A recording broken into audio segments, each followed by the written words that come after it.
Hi there, my name's Will, and this is Season 1, Episode 2 of Thoughts I Have. Apologies for this episode taking so long to appear. I wrote, recorded, and edited the whole thing, and then decided that it wasn't up to my extremely high quality standards, so I decided to trash it and start over.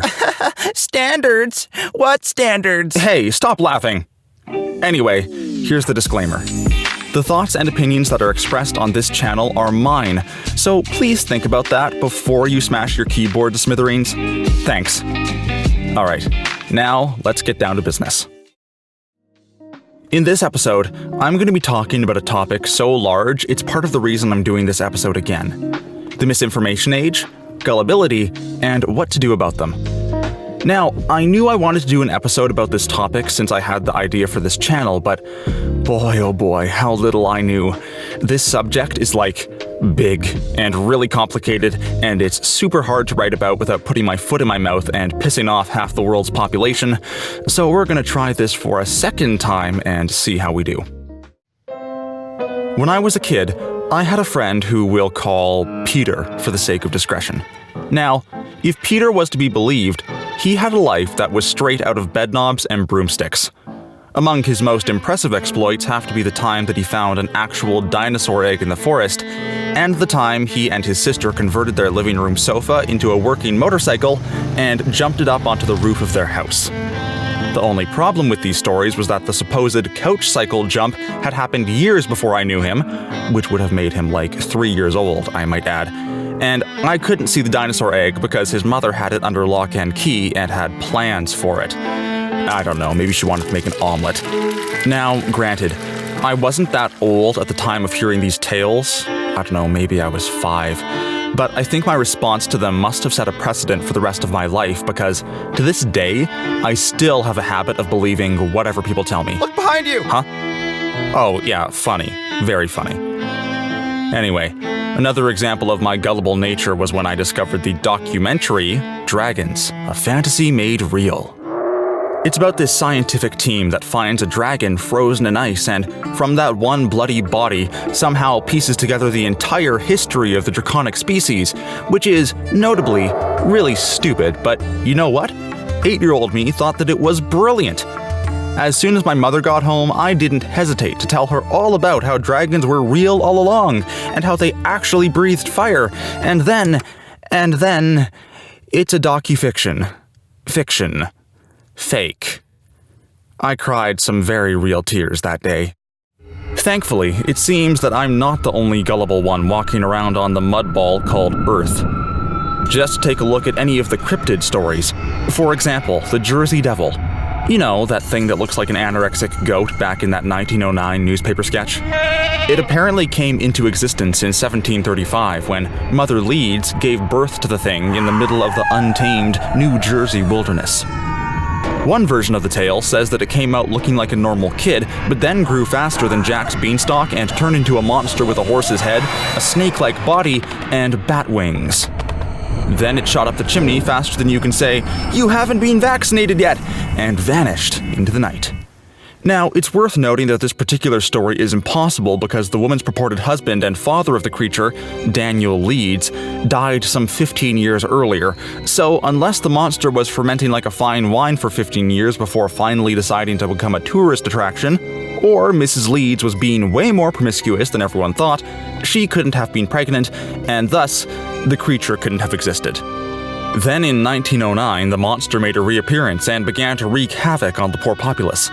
Then the story made its way into the newspaper, where it was promptly snaffled up by anyone who read it, and the Jersey Devil was cemented as one of the weirdest cryptids to come out of the States. But the question remains, why exactly are people so happy to snap up whatever information is thrown their way? I mean, it's not like most of the cryptid stories have a whole lot of credibility behind them, but people still believe them even today, despite advances in modern science and knowledge that far surpass what we knew even a century ago. What's the cause? My theory is that it's got a lot to do with the car accident tendency. At least that's what I'm calling it. Let's say you're driving down the highway at 200 kilometers per hour when suddenly you see a car accident on the side of the road. Ambulance, police cars, flashing lights, the whole 9 yards. You slam on the brakes and leave a 30-foot line of molten rubber behind you on the highway and slow the car to a crawl. As you drive by, you stick your head out the window to survey the carnage. Body parts are absolutely everywhere, and it looks like the car itself has somehow landed in the branches of a giant willow tree. You whistle, then slam your foot back on the gas and speed off at 1,000,000 billion miles an hour. Now, the main question here is probably why your car is so freaking fast, but that's not the one I'm going to focus on.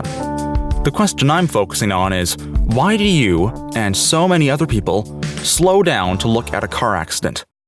Well, think about it. How often does something interesting happen in your life? No, I'm not talking to you, Bruce. I'm the Batman. Most meatbags like us tend to have pretty dull lives. Get up, go to work, bang your head against your work building's wall for 8 hours, drive home, go to bed, and do it all over again the next day. So, when we see a wreck along the side of the highway, our imaginations are kicked into overdrive. Wow, we think, how did that happen? Because our lives are so boring, we don't just assume that the person lost control of the car, hit a bump, and landed in the willow tree, and that all the body parts we saw are actually pieces of mannequins because the car is owned by the woman who owns the Gap store in the mall. Oh no, we think that the willow tree is the Whomping Willow, and that it grabbed the car, then everyone in the car, and tore them to pieces. Expecto Police, don't kill me! With our dull and mundane lives, we're gonna latch onto anything that sparks our imaginations. It's why we go see movies, read books, tell stories, and why the more extreme versions of us go out hunting cougars with a bow and arrow. Now, I should mention that this isn't the only reason we slow down to look at a car accident. There's a lot of reasons. Maybe we're mystified by the concept of it happening at all, or maybe we're wondering if we knew the person. In my opinion, though, the main reason stems from the sense of curiosity and wonder we get from seeing things out of the norm, and the thrill we get from blowing them out of proportion. Now, this brings us to the wonders of fake news. Yeah, fake news, that buzzword that's been thrown around for the past 4 years. Fake news is often associated with anything and everything political. China. But actually, it shows up all over the place. For example, how about the story about the man who got cremated while taking a nap? That story was shared over 1 million times on Facebook, which is absolutely bonkers considering that there isn't a speck of truth in it. The funeral home that he was supposed to be cremated at doesn't even have a crematory. Then you've got other gems like the cat lady who was apparently training her cats to steal her neighbor's stuff, or President Trump ordering that 5 turkeys be put to death after Obama already pardoned them. Oh yeah, and apparently Wikipedia thought that Jeremy Renner was a velociraptor for a while, but I suppose that's what you get when anybody can edit your content. Clever girl. Notice how all of these stories are sensationalist and really over the top?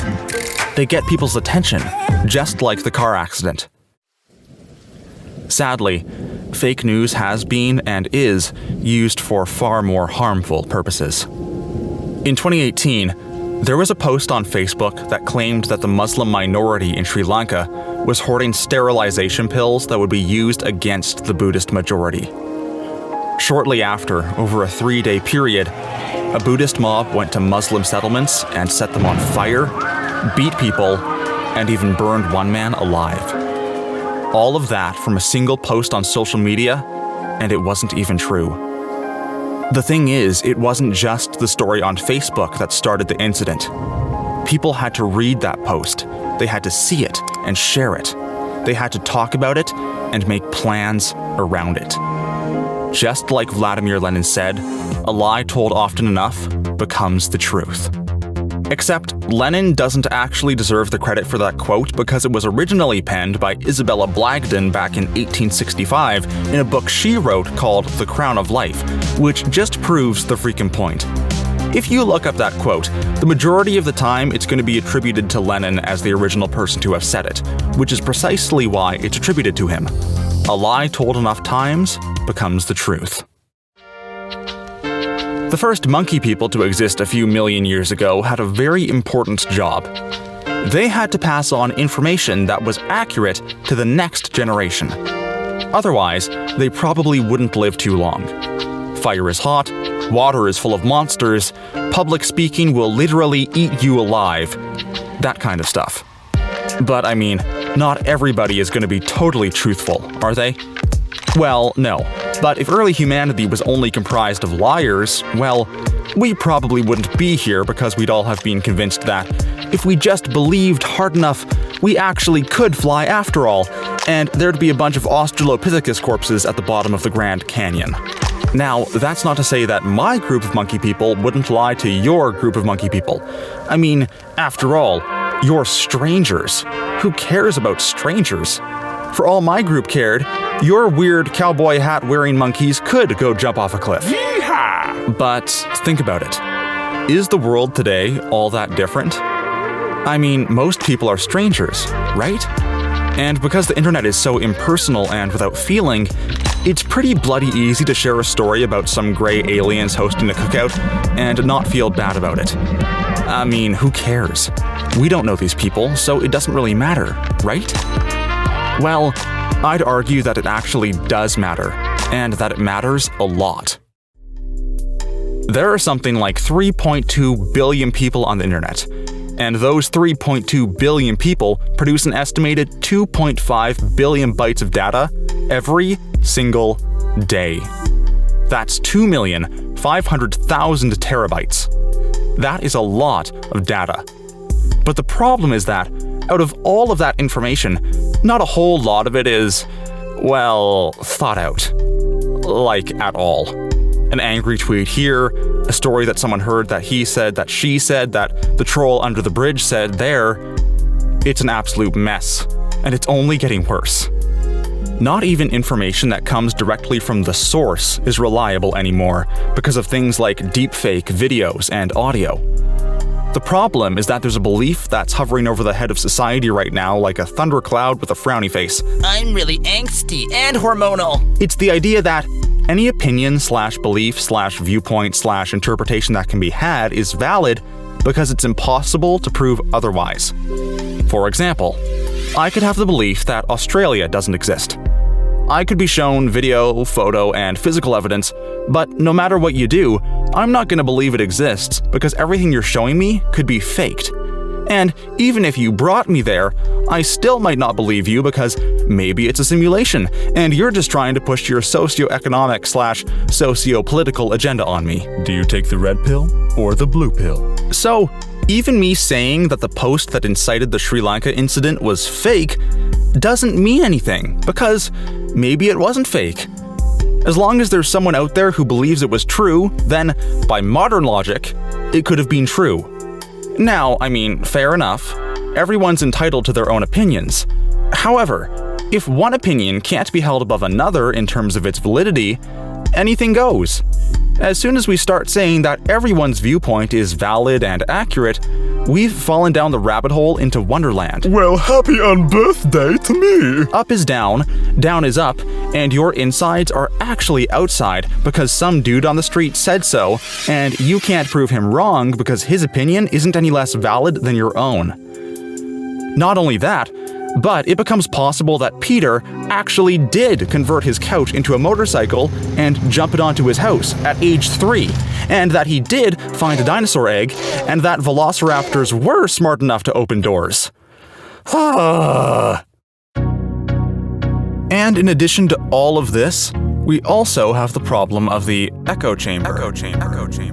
In an age of personalization from clothing to music to toilet paper, yeah, you can buy personalized toilet paper now, we are also now able to personalize the information that we receive at any given time.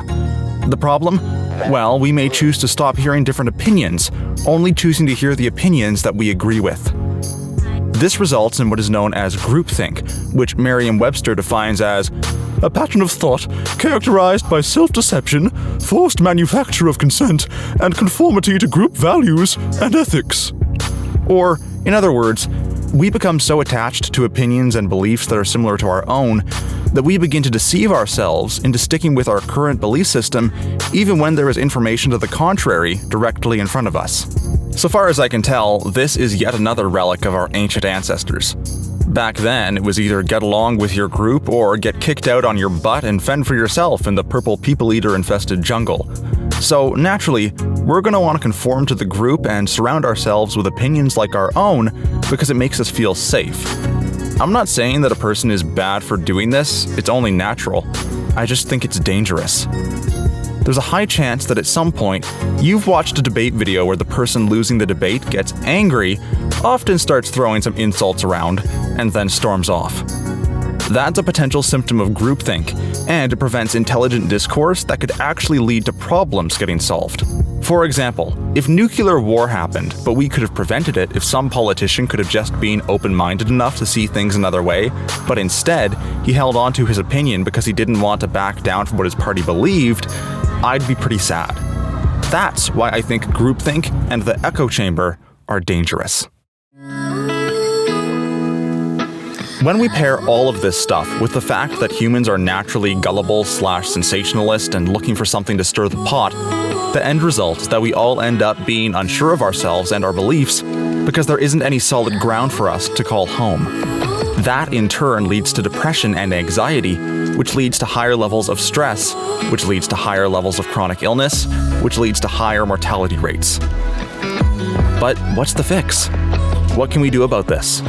What we can do is wait until I finish the next episode because I don't want to make the mistake I made the first time writing this script and end up rushing everything. Oh man, I hate cliffhangers! In any case, if you haven't liked what I've had to say, press dislike. But if you have, give the like button a poke and subscribe so you don't miss the solution to the misinformation age. Man, am I ever full of myself. And as always, if you have any thoughts of your own, share them in the comments down below. After all, these are just thoughts I have, not facts. Anyway, I hope your today is slightly better than your yesterday, and Now the video has come to an end. Way, hey, roll and go.